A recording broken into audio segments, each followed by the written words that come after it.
So this solo of Django's is just chock full of amazing ideas. He clearly outlines the changes in a very succinct way, and it's a great chance to brush up on your arpeggios and your triads. So the first phrase, we're playing over a G minor chord, and he starts on the 5th of that chord.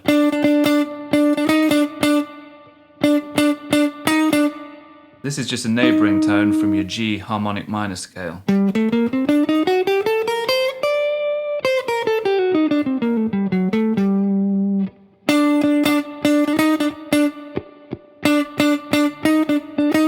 Now he's already thinking C minor, the chord that's fast approaching in the next bar. He's visualising the root and enclosing around it. We call this thing an enclosure. And the general way it works is you have a semitone below your target note. So if you're aiming for the root, you'd go to the note a semitone below it first. That would be an enclosure from below. You can also go from a scale degree above. So if you're thinking C minor scale, that would be a whole tone above the root. Now you can go from below and above, and you've decorated this target note, this C. That's a really common thing with the way Django played. And a lot of jazz guys use that kind of embellishment. Charlie Parker is no different. So it would be really beneficial to work on this concept and get the basics down. In this case, we'll take that C minor. We'll be thinking root, flat, 3-5, root, flat, 3-5, our C minor arpeggio. Practice enclosing each of those from a semitone below.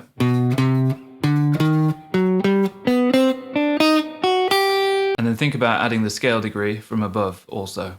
So now you've got above, below, target, above, below, target, above, below, target, and then repeat in the upper octave, above, below, target, and so on.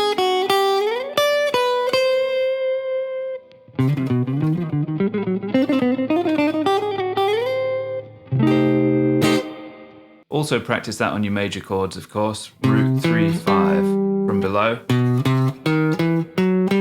Scale degree above first.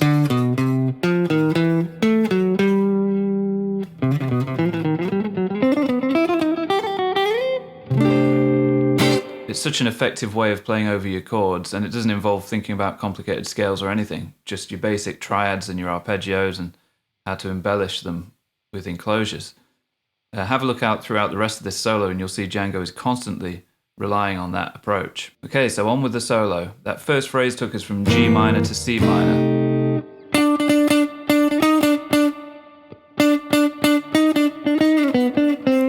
Now the next phrase, we need to get back to our G minor, approach the 5th from a semitone below, and then fully enclose the minor third from below then above. Back on G minor. Now for the next chord, we're thinking A flat. Django is specifically thinking A flat major 7. And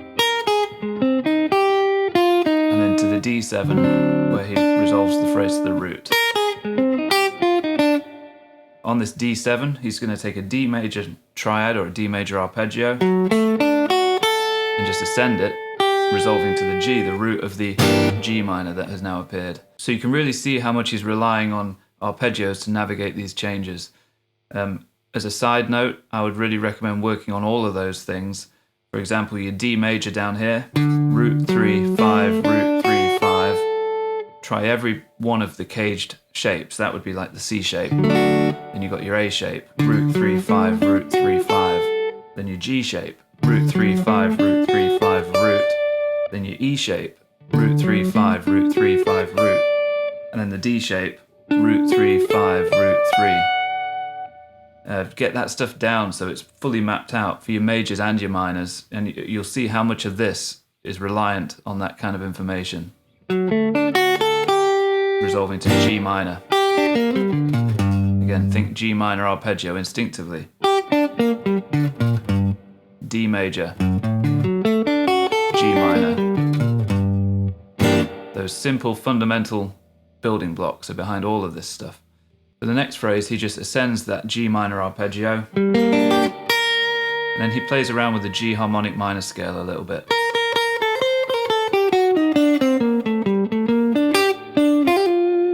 But notice again how clearly you can see him on that ascending run outlining a simple G minor arpeggio.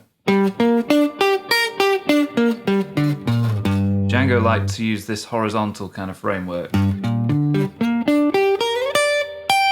see more of that appearing later on. I'd heavily recommend getting used to this much used Django shape of a horizontal arpeggio.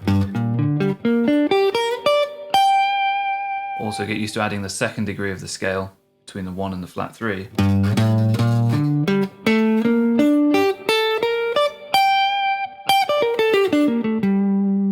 Off the A string, off the E string. Already very powerful and effective sounding lines. They form a big part of the fundamental vocabulary of Django.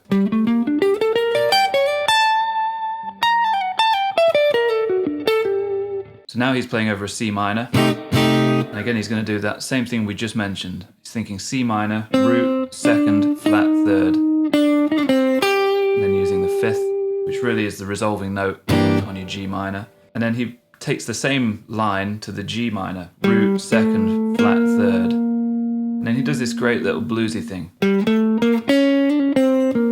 which literally is part of your G minor blues scale. That's the flat and fifth.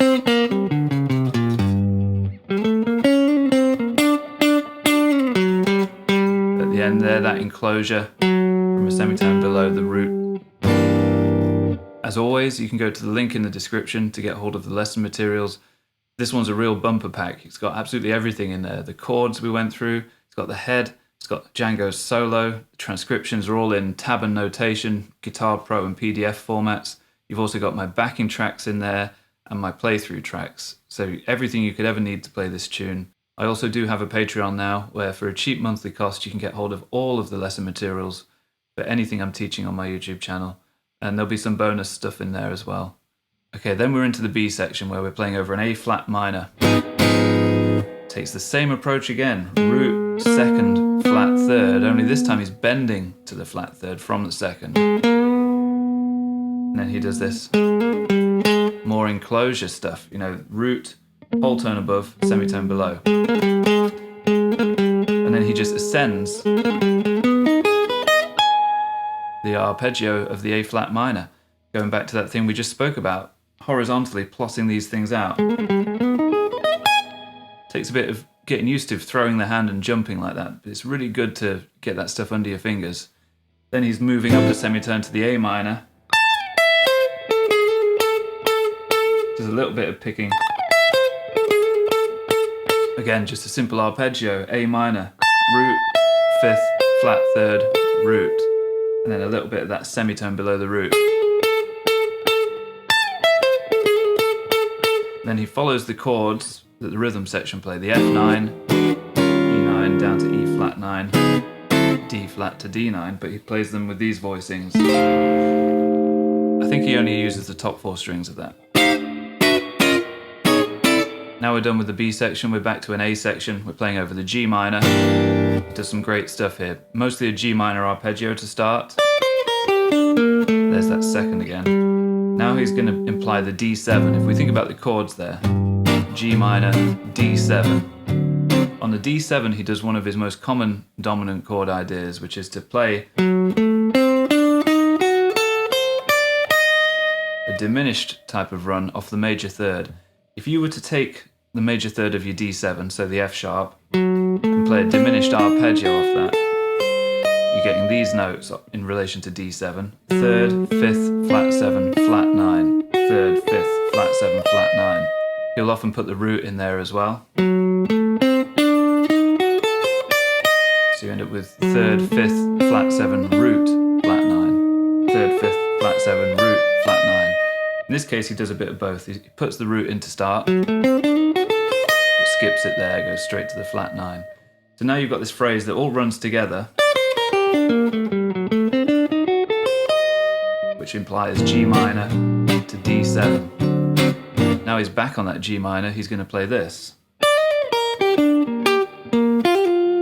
which is really pretty much again a G minor arpeggio. Visualize that little bit of embellishment. Then we're on the C minor. Reuses that idea from earlier. Root, second, flat third.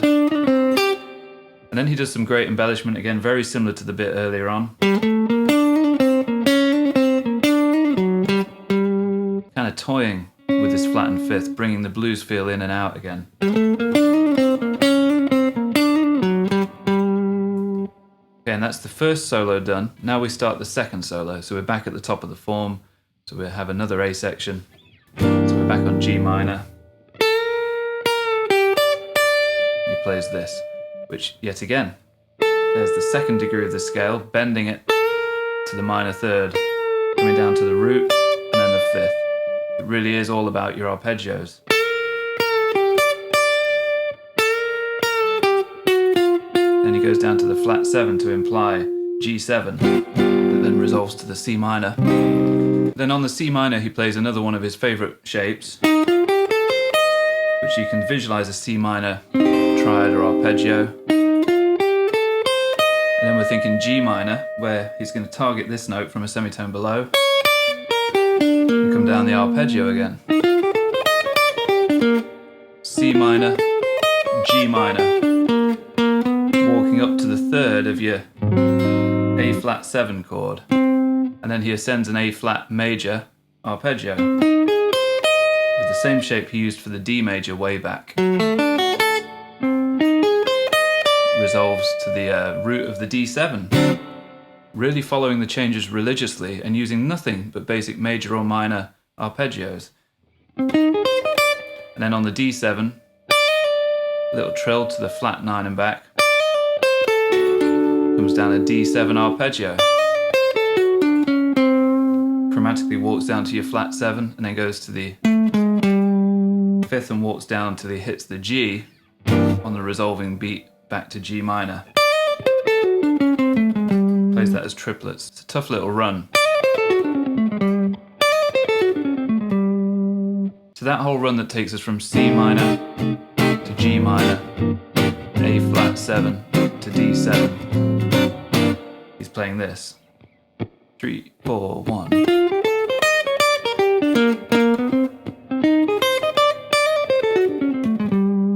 Beautiful. Then we're on the G minor again. He's just going to use a scale. Still really focusing in on notes of a triad to really drive the chord home. Then a little bit of almost chicken picking where you've got a muted or popped open string. Then we're back to C minor where he's going to reuse this idea. To the G minor. All the way down.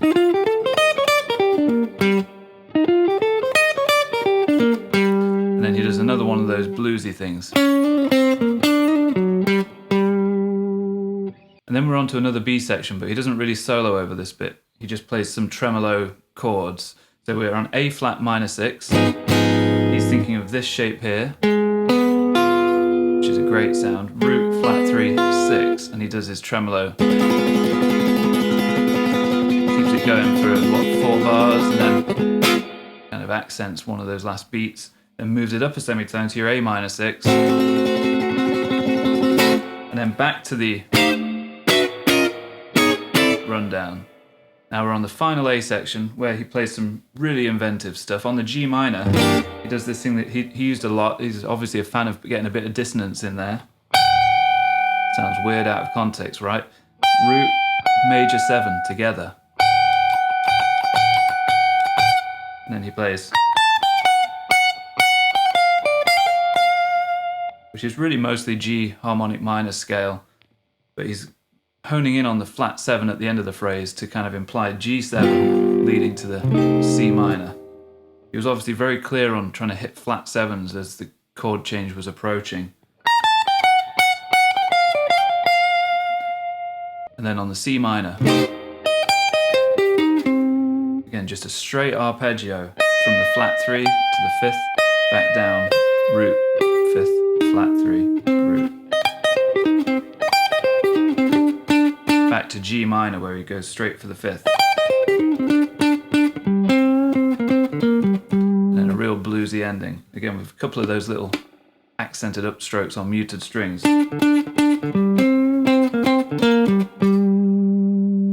So hopefully you can see how all the way through the solo it really relies heavily on this knowledge of your arpeggios for your basic majors and minors.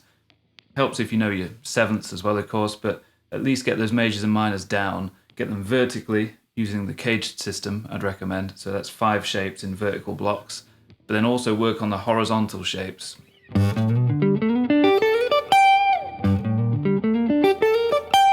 Major and minor all over the fretboard. That will really help you to understand how to play over these kinds of changes. So I think this is one of Django's finest solos in terms of simple ideas that are easy to apply, and it's really cohesive. You can tell exactly what he's thinking on each chord. So I hope you'll enjoy putting it all together. I'd recommend trying to get it up to that full tempo along with Django. It's great for your technique as well as your thinking. Okay, thanks for watching, guys, and I'll see you next time where we'll start a completely new tune. Take care.